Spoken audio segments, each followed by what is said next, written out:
Hello, hello, we are back. Back again. Happy Tuesday.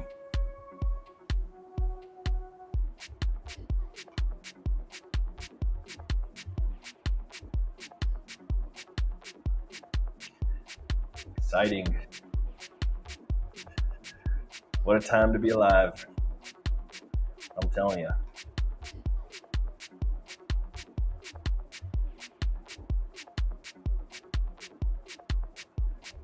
But I'm sure you already know that. Anyways, let's get this baby started. All right, good evening, everyone. This is Dr. Joaquin Acosta, CEO of PharmTrue, and your guide on tonight's journey through the ever-evolving world of pharmacy and wellness here on Know Your Pharmacist. Whether you're joining us live or catching up later, you're a part of a community that values knowledge, health, and transformative discussions. Tonight, we dive deep into pressing issues that affect us all, from the shocking proliferation of counterfeit medications that challenge our health system's integrity to breakthrough strategies that are making cancer screening more accessible and effective than ever before. Our commitment is not only to inform, but also empower and inspire each and every single one of you. As we navigate these topics, remember this platform is a dialogue. I encourage each of you to engage, ask questions, and share your thoughts. Our goal here is to foster a community where learning sparks action and where every voice, including yours, enriches the conversation. We'll also explore the often unseen impacts of obesity, stigma, and demystify common cannabis misconceptions. Subjects that touch many lives yet frequently remain shrouded in misunderstanding and myth. These discussions are crucial as they bring us closer to personalized healthcare solutions that honor our individual journeys towards wellness. Thanks to our sponsors at PharmTrue, High Horse Cannabis Company, Vado Speedway Park, and the Baked Chicken Farm, whose support makes these deep dives possible. Their commitment mirrors our mission to cultivate a healthier, more informed world. Prepare to have your curiosity sparked and your understanding deepened as we unpack complex medical phenomena with clarity and expert insight. Together, let's transform curiosity into knowledge and knowledge into action. Thank you for trusting me as your host and guide. Let's embark on this enlightening journey together, ensuring that every step we take is one towards a healthier tomorrow. So stay tuned, stay engaged, and let's make this an incredible experience for all. All right. Diving right on in, Pharmacist Frontline segment, guys, talking about combating fake medicine. Some creepy stuff out there. Be surprised. Maybe not.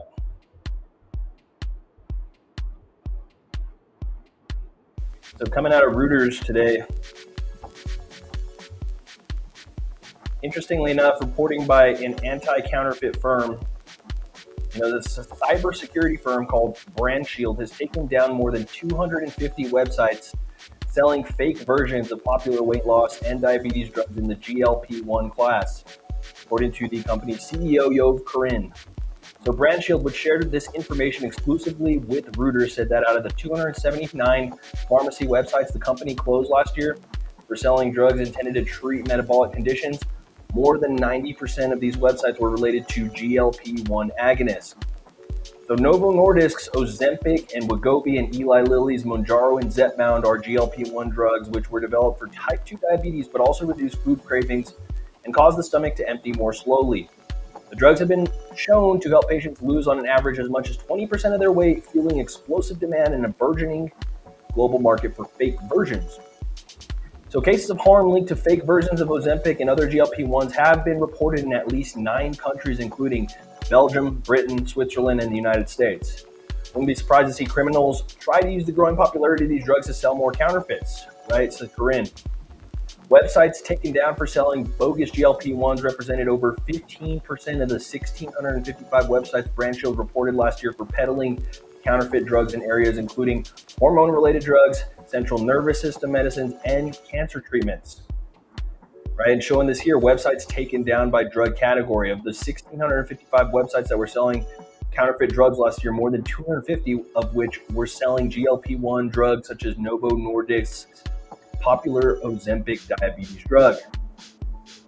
Right, so looking all right here, elementary, stomach ulcer drugs, metabolism, hormone or growth hormone therapies, central nervous system, dyskinesia drugs, cytostatics, cancer drugs, and pain management, right? And that's pretty insane. So websites selling the counterfeit GLP-1s were less common in 2022 when the company identified 34 such sites to be closed, although it was not targeting all of the GLP-1 drugs that year as it did in 2023. The firm last year did not find the same concentration of particular drug class in any treatment category as it did for the GLP-1s as metabolic treatments. So BrandShield worked with the Pharmaceutical Security Institute, or PSI, an industry-backed organization, to take down these websites. And PSI's members, including Lilly and Novo, chose drugs to target, according to Corinne. Obviously, this hurts their reputability for the actual FDA-approved drugs that they are selling, on top of everything else that is potentially very harmful with whatever stability or any perhaps particular thing you can imagine when it comes to making a drug that isn't FDA regulated or regulated by anything at all. Is it even the drug? You can just write, what can you fabricate? You can put fentanyl in that. There's nothing to say you couldn't. Anyways, obviously, luckily the poisonings are not to that degree, but either way, right? When permitted or requested by its drug maker customers, BrandShield shares intelligence with the law enforcement agencies. And the U.S. Food and Drug Administration said in December it was investigating counterfeit Ozempic in the legitimate United States supply chain. BrandShield also took down 3,968 listings on social media platforms for fake drugs in all categories last year, almost 60% of which were found on Facebook, according to a new report from the company. The company removed more than 6,900 illegal drug listings across social media platforms and marketplaces in total, including 992 marketplaces in India, 544 in Indonesia, 364 in China, and 114 in Brazil. Pretty insane, right? So seems like common sense, unless it's coming out of a reputable source such as a pharmacy, sourced by a real pharmacy, prescribed by a real doctor. You're following the rules in the supply chain. You shouldn't be getting any fake stuff or counterfeit stuff in any of those ways, because there's a lot of red tape to make sure that those things actually happen. But when those people that don't get it on insurance or is trying to take a shortcut to be cheaper, faster, better, some may say, that's when you run into trouble, right? So again, if they're not asking for your prescription and it seems too good to be true when it comes to buying and sourcing medication, it probably is. Sucks to say, in the United States, we're paying way too high in drug prices, but it shouldn't push people to the black market. Sucks to say. And we are in a region where people can often just cross the border and go to Mexico and come back and get a lot of drugs, but Mexico is trying to tighten a lot of those things up too when it comes to controlled substances. But as reported before, when it comes to controlled substances, especially in these border towns, Mexico has a lot of counterfeit drugs all over the place there too. So it seems too good to be true over there too. It probably is. All right, let's move on to our Tech Talk segment, talking about cancer screening. We were talking about yesterday cryoablation and breast cancer. But this one I thought was pretty cool too, talking about automated personalized outreach, boosting colorectal cancer screening, or otherwise known as CRC screening, and diverse patient population, absolute improvement of 30 to 40% in screening participation after 1 year. So what does this mean? How should tech be leveraged and utilized, right? Well, automated and personalized outreaches about colorectal cancer screening led to substantial increases in participation across a diverse patient population, according to a study involving more than 1 million people. Automated outreach increased screening participation by 30% to 38% among various demographic groups, and follow-up personalized outreach by an additional 11 to 15%. Screening participation was similar in men and women, and older patients were more likely to be up to date with their colorectal cancer screening before and after the study. The rate of screening participation increased from 74% to 84% across all racial and ethnic groups, far exceeding the national average, which is pretty interesting, right? So the findings suggest that personalized screening approaches further boosted completion of screening in all members beyond universal automated approaches. with a larger contribution among Black, Hispanic, and Native American or other Pacific Islander members and younger members. Outcomes associated with personalized approaches delivered to younger members are particularly relevant. Since 2021, the United States Preventative Task Force has also recommended colorectal cancer screenings to individuals aged 45 to 49 years. And, we used to think 50 was that threshold. But again, not everybody that's 50 even feels like they should be going in and getting all those screenings, right? It could be an uncomfortable and an intimidating process. Some people are like, well, sign me up. Of course, I want to live longer. I want to have a better quality of life. I want to know what's wrong. Those people aren't the problem. It's the people that everybody else, right? Whatever mental blocks you may put on why you don't want to get a colorectal cancer screening. Why don't you want to have a camera shoved up your rear and clean it out with a nice, couple liters of Gavolite, right? Or, perhaps the diuretic combo with Gatorade, whatever way you want to do it. But you got to flush the system and then not eat for a particular amount of time, depending on whatever regimen, and then wake up in the morning and, right, let the camera do the work. So it's an intimidating process, although quite necessary. Anyways, I like the outcome of the study, and I like the approach of the study because this is a more, private, invasive situation where people can have that opportunity to make their own educated decisions. And it's not like inducing fear, but right, not only just letting people know you're due for your screening, in and of itself is a pretty good idea. You go to your primary care doctor, if you even go to the primary care doctor on time or, annually for your physical, whatever checkup it may be, and maybe they send you out with a bunch of referrals. Maybe they send you out to the GI doc. Maybe they send you out, for the colorectal cancer screening and sign you up and do all this stuff. But then you still have to go follow up, make your appointment, go get your meds from the pharmacy, and then go coordinate all that and do your appointment. So there's just a lot of room for error, a lot of room for lost follow-up there, which at the end of the day could just mean somebody has all these orders to get all their, stuff done, whether it's colorectal cancer screening or not. And, how many of us just have that pile of papers on the desk of stuff I'll get to later, and that pile just keeps stacking up? I'm one of those people. I have ADHD to the max. It is what it is. I get it. And I have to work actively, right, to overcome that over and over and over and over again. Otherwise, weird stuff happens. Right? And, I'm thankful that it hasn't affected quite my health yet, but, just like anybody else, I've missed a bill before. I've missed a parking ticket, had serious ramifications from those kinds of things.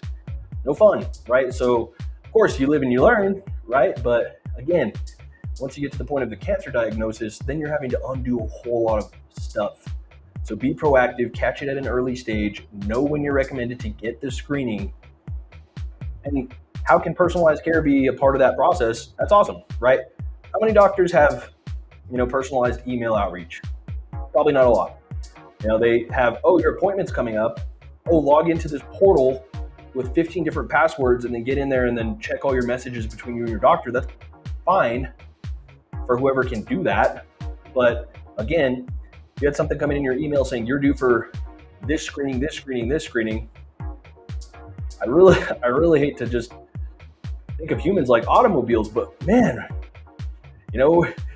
we should listen to our mechanics when they say, hey, you're at 100,000 miles, you need an oil change, you need an air filter change, you need whatever, new tires. A lot of the times we're doing those things. We don't want to spend more money down the road. We can see it right there, these issues that could be taking place. But when it comes to ourselves, we're willing to take that bet. And how often is that bet the right choice? How often could a personalized message help you just perhaps reframe the perspective? That's what we're talking about in our Tech Talk today. I love it. I think, that can go out all the way to any kind of personalized messaging that you could possibly imagine. And talking in our Tech Talk, more power to it. So hope to see more providers, more tech companies and all those things get that much more beefed up when it comes to understanding the implications there and creating technology that communicates with people in a personalized manner and hopefully gets closer to a centralized way of understanding where that person's health status is and what checks they need at what time of year, based on all the different factors that go into it. It's asking a lot, but we talk about AI being so powerful and so awesome and all these things. I believe it's going to get there. It's just somebody's got to thread and move that needle. So we'll advocate for it. It'll happen someday. I believe it. Anyways, let's move on to our Enlightenment Hour, talking and unpacking the weight of stigma, insights on obesity. So talking about this study here, demographic, socioeconomic, and life course risk factors for internalized weight stigma in adulthood. Evidence from an English birth cohort study. So obesity, highly stigmatized with negative obesity-related stereotypes widespread across society. Internalized weight stigma, or IWS, is linked to negative outcomes, including poor mental health and disordered eating. Previous evidence examining population groups at higher risk of experiencing IWS comes from small non-representative samples, and here they assess previously reported associations of IWS with demographic, socioeconomic, and wider social factors in a large general population birth cohort study for the first time. What did the findings find? It's very interesting. So start a little background, right?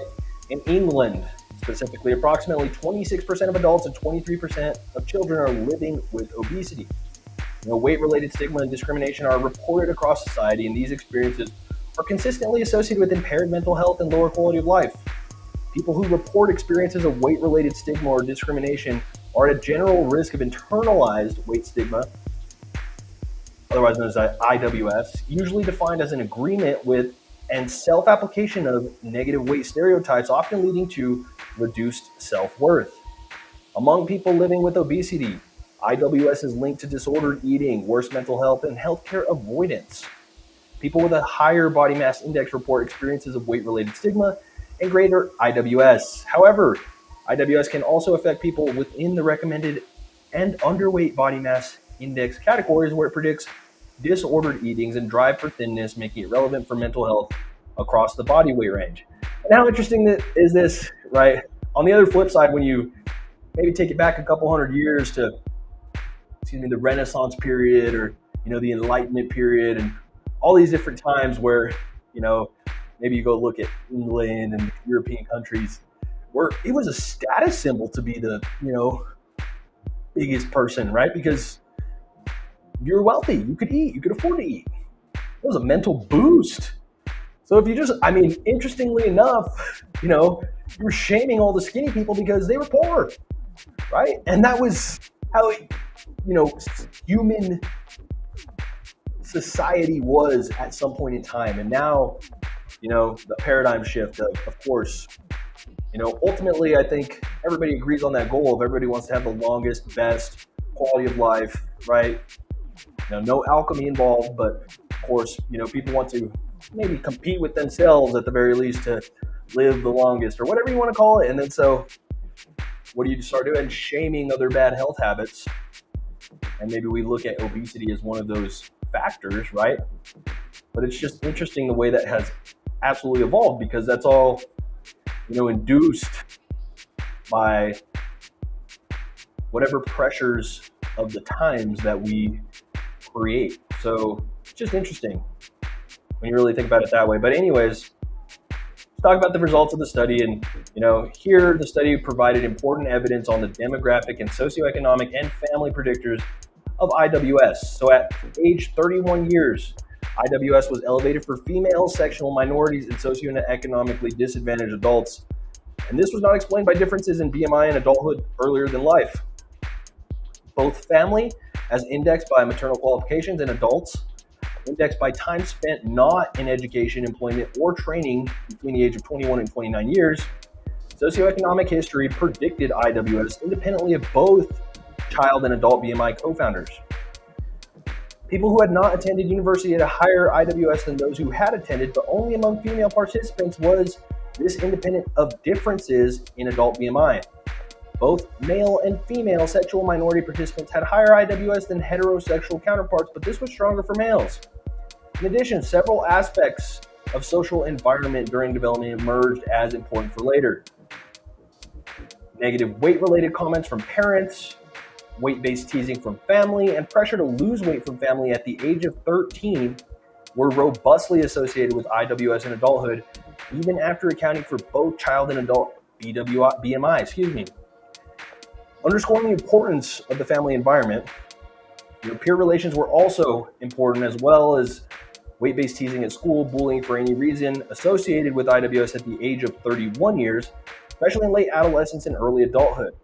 Lastly, feeling pressure from the media to lose weight at the age of 13 was robustly associated with IWS at age 31, right? So how does teenage exposure set you up for, IWS in the future, right? And if you're just hopping on,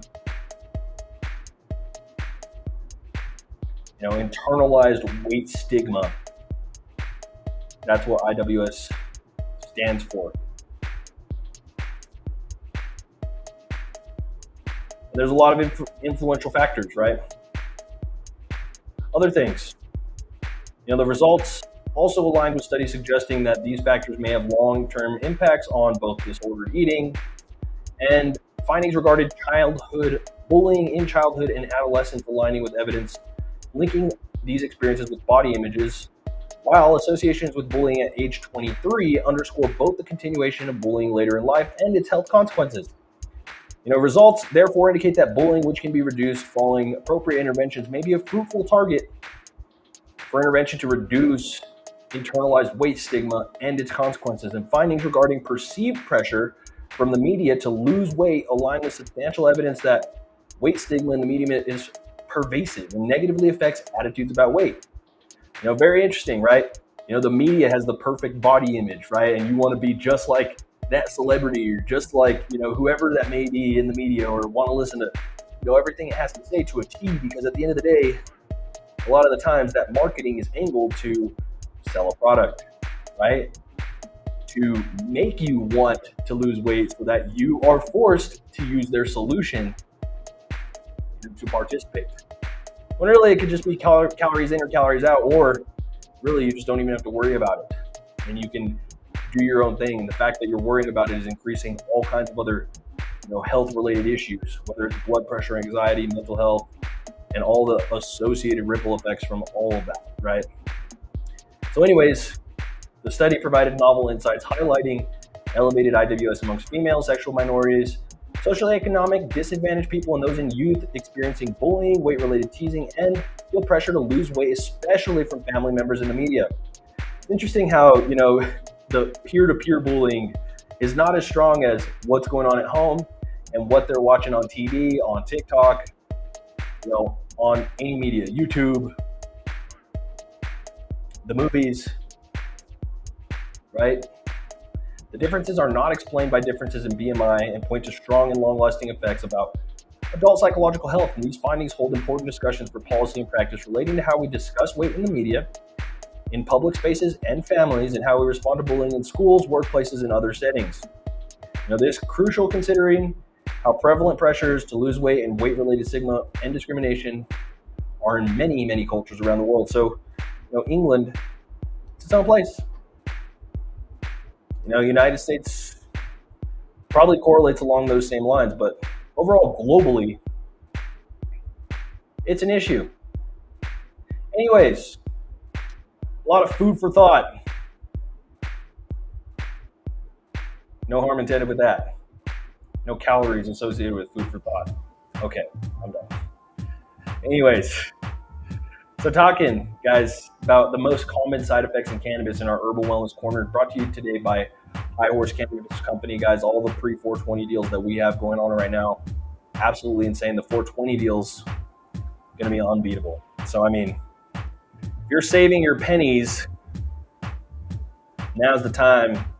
But Saturday is really, really the time. Just FYI. So anyways, talking, what are the most common side effects of cannabis, and are they dangerous, right? Well, let's talk about common adverse effects. Sometimes we have shown how the common side effects of cannabis can be absolutely demonized. Or not. Anyways, so medical cannabis users do experience more adverse side effects than patients receiving placebo. According to a recent article published in the Journal of American Medical Association, the most commonly reported side effects are dizziness, dry mouth, nausea, fatigue, sleepiness, euphoria, being excitement and happiness, depression, vomiting, diarrhea, disorientation, anxiety, confusion, impaired balance, hallucination, and paranoia. Strangely, that review article failed to include impaired short-term memory, which is a common reported side effect, sometimes adverse and sometimes beneficial for patients. So cannabis can cause temporarily increased heart rate and decreased blood pressure, and for most patients, these effects are mild and tolerable. In patients with severely unstable cardiovascular disease, aka the inability to climb a flight of stairs, these effects could be harmful. On the other hand, extraordinarily low doses of cannabinoids have been shown to protect the heart from damage during a heart attack. Research has shown that adverse effects are most common in new cannabis users during stressful environmental conditions and after consumption of large doses of cannabis. Almost all side effects of cannabis are related to excessive dosages, guys, and less often choosing the wrong strain or delivery method. Let's talk about long-term exposure and psychological side effects. Research has shown that cannabis does not cause any lasting cognitive impairment in adults. Let me say that again. Research has shown that cannabis does not cause any lasting cognitive impairment in adults, right?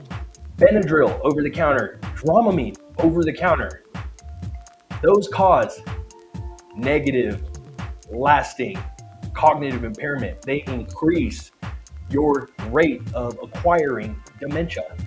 Cannabis does not. Cannabis is rather neuroprotective, right? After a month of cannabis cessation, cognitive function measures return to baseline. Cannabis has been shown to both relieve the symptoms of bipolar disorder and to increase the risk of developing bipolar mania, which, again, dosage and strain selection are the key factors in the bidirectional effect. It does affect people differently. And the other part of this is that genetic factors, which still we don't quite understand, are a big, perhaps, input into how somebody's going to respond to cannabis therapy and have either, increased mania or relaxation, right? It can be all these ways, but a lot of the time it's a dose-related effect. And when you're going past a ceiling dose, you're going to be hitting that.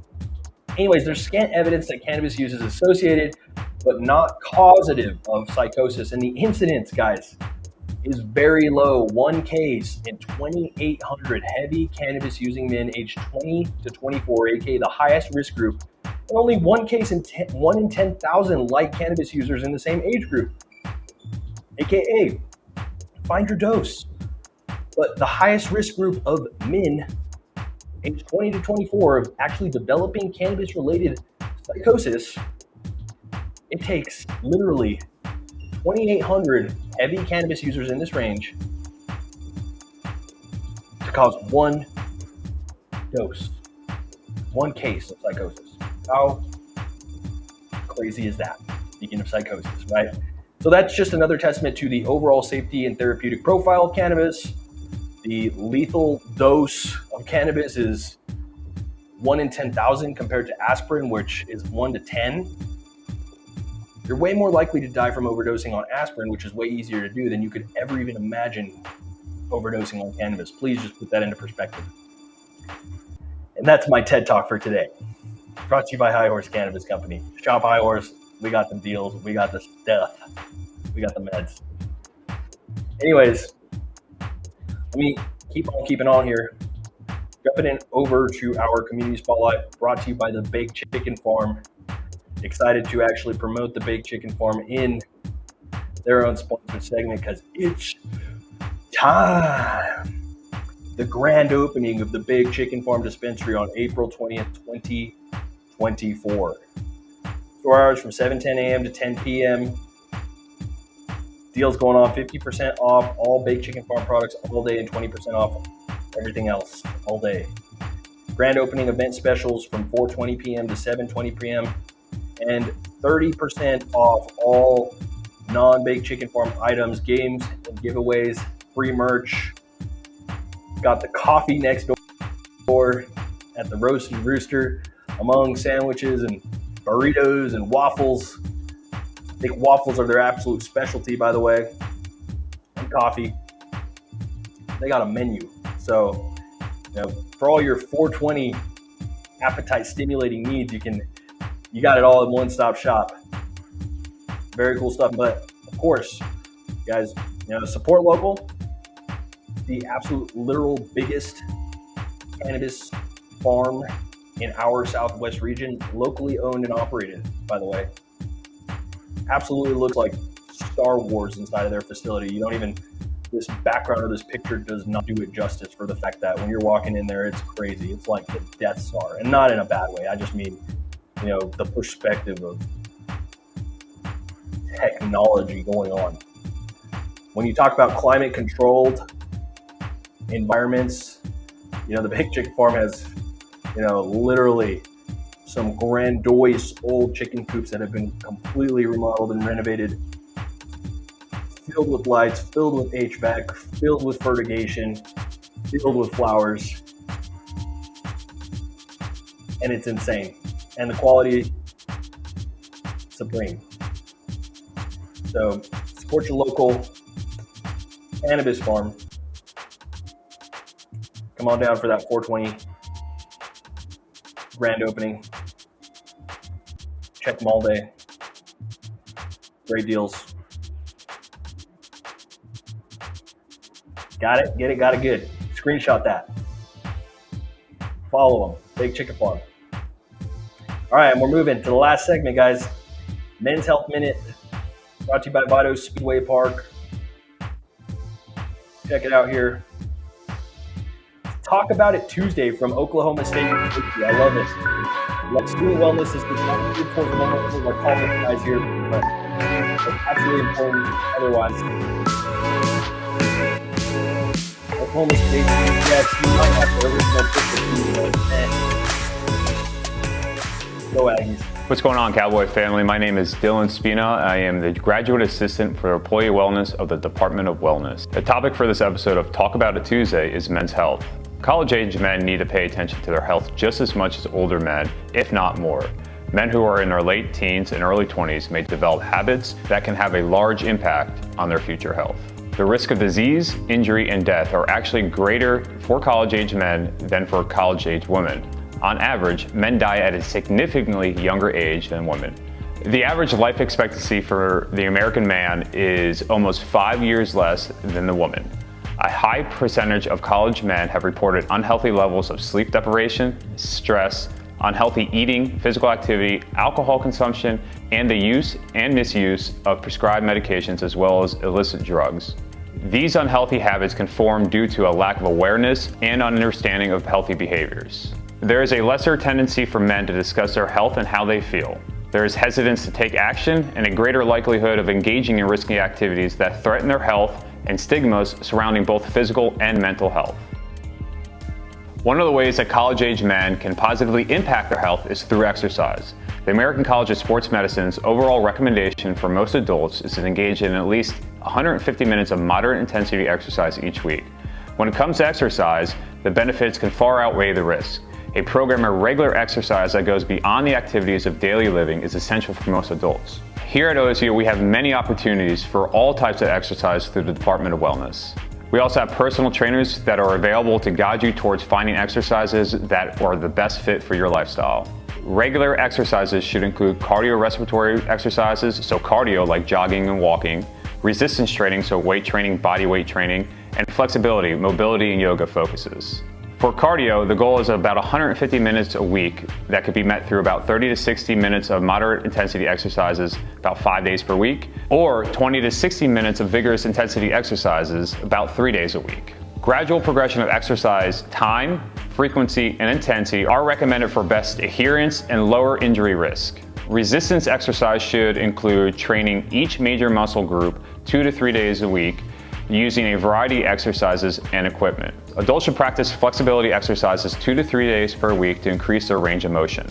Neuromotor exercises, sometimes called functional fitness training, is also recommended 2 to 3 days per week. Nutrition in college is another area of health that impacts men. The National College Health Association American College Health Survey in 2020 shows that only 14% of OSU students are eating 3 or more servings of fruit a day, and only 28% are eating 3 or more servings of vegetables a day. Choose fresh foods that are baked, steamed, or grilled rather than fried. Some delicious examples include grilled chicken breasts, seasoned cucumbers, and whole grain brown rice. Drink 8 to 10 glasses of water or non-caffeinated fluids a day, but be aware that juice often has as much sugar as soda. Dairy products such as milk, yogurt, and cheese are high in calcium and other key vitamins. Although no supplement is superior to true nutrients from food, a daily multivitamin is a great supplement if you are missing key nutrients in your diet. Many college-age men turn to protein loading to enhance their workouts. While protein is an important part of muscle building and working out, there are downfalls to too much protein. Usually with high protein diets that are above 1 gram of protein per pound of body weight, there is simultaneous carbohydrate restriction. Carbohydrates are extremely important for energy and contain many nutrients not found in other food groups. Many protein choices are high in saturated fat that are not conducive to your heart health. Choose leaner cuts of meat such as rounds or loins to limit saturated fat intake and cholesterol. Being mindful with the amount of protein you intake will excel the results you may be seeking. MyPlate.gov is a great resource for you to learn more about their serving sizes that are right for you, healthy recipes, and how to fit all your food groups into your diet. In addition, some men turn to steroids to enhance their workouts. Anabolic steroids are a class of prescribed medications related to male sex hormones. Doctors use anabolic steroids to treat some hormone problems in men, delayed puberty, and muscle loss from some diseases such as AIDS and cancer. More often, they are used illegally for bodybuilders and athletes to build muscles or improve athletic performance. Abuse and long-term effects of anabolic steroids have been linked to many health problems such as acne, breast growth, and shrinking of testicles in men. High blood pressure, heart problems, cancer, liver disease, kidney damage, and aggressive behavior also occur. You may realize in college that you don't get as much sleep as you were once used to.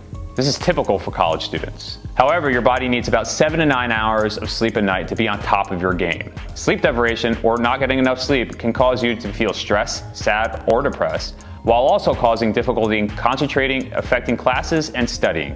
If you are struggling with getting enough sleep, please reach out to a medical professional or counselor for help. The college years are a time when young people are most likely to experiment with drugs and alcohol. Studies have shown that men are more likely than women to use alcohol to help cope with depression, and men are often engaged in risk-taking behaviors when it comes to alcohol and drugs as well. Many of the long-term and short-term dangers of alcohol are related to binge drinking. For men, this is considered 5 drinks or more.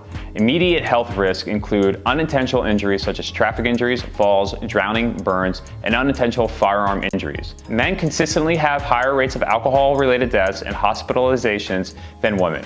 Men are more likely than women to drink excessively and are also more likely to take risks while drinking, like drinking and driving.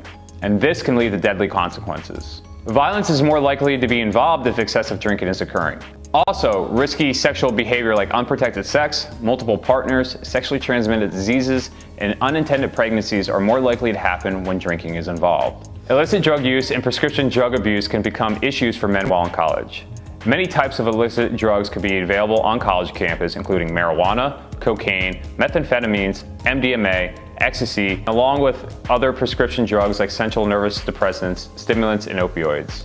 Immediate effects of illicit drug use may include confusion, anxiety, paranoia, nausea, shaking, headache, hostile and aggressive behavior, violence, or periods of severe mental and emotional disturbances. Long-term use of illicit drugs can result in addiction. These addictions can lead to potentially permanent damage to the brain, liver, kidneys, and heart. The use of tobacco is the single largest preventable cause of death and disease in the United States.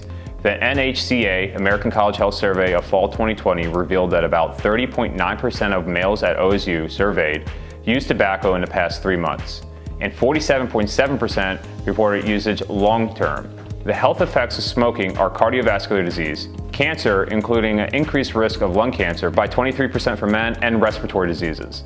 The health effects of dipping tobacco are also numerous and include precancerous conditions such as oral lesions, red patches in the mouth, cancers of the esophagus, lip, tongue, and mouth, addiction, and even reproductive issues.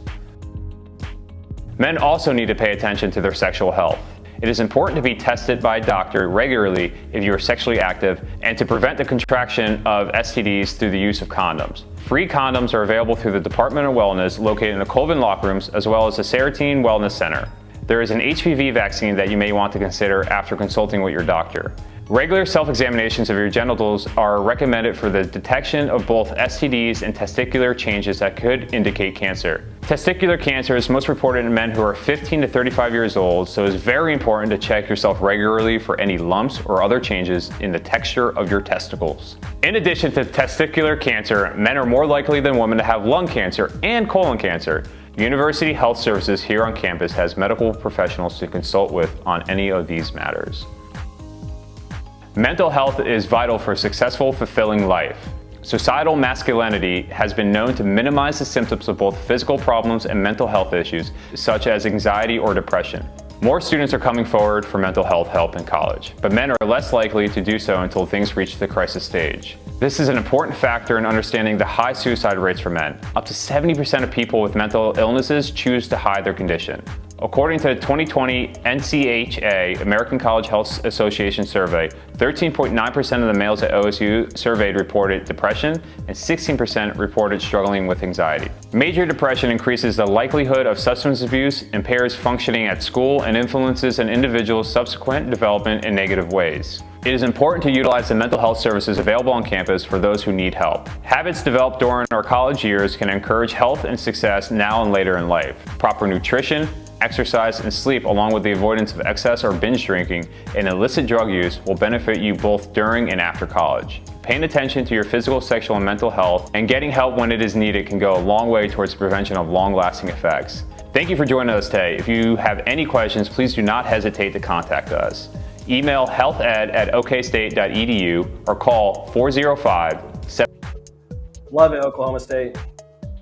Minus the fact that I think we got the real pistol feed down here at the New Mexico State Aggies. That was on point. That is great stuff coming from not only the university to help hopefully kind of prime the mind of the young male to really have a better awareness. That's where I think a lot of those interventional points can really start. Yeah, and that's where we're at. All right, guys.